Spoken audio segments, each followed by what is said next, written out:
14/2/2025 रोजी महात्मा गांधी चौक police ठाण्याकडील police Naik Nanasaheb Chandanshive यांना गोपनीय माहिती मिळाली की इसम नामे धनंजय भोसले हा नशेसाठी वापरण्यात येणारा गांजा नामक अंमली पदार्थाची विक्री करण्यासाठी मिरज येथील राजपूत गार्डन मंगल कार्यालयाजवळ कोल्हापूर ते पंढरपूर जाणारे NH 166चे उड्डाणपुलाखाली येणार आहे अशी खात्रीलायक बातमी मिळाली। सदर बातमीवरून संदीप शिंदे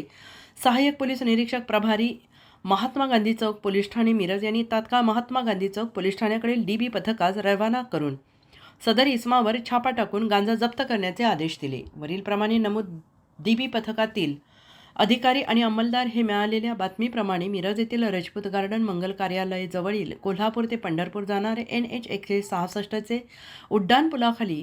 पंच फोटोग्राफर यांच्यासह जाऊन तेथे सापळा रचून थांबले असता थोड्या वेळात सदर ठिकाणी हातात केसरी रंगाची कापडी पिशवी घेऊन एक संशयित इसम येऊन थांबला आणि त्याच्या मिळालेल्या बातमीप्रमाणे संशय आल्याने नमूद पोलीस पथकाने त्यास पळून जाण्याची संधी न देता शिथापीने पकडून त्याच्यावर कायदेशीर कारवाई करत संशयित इसम नामे धनंजय बळवंत भोसले वय वर्ष 33 राहणार साई मंदिर पाठीमागे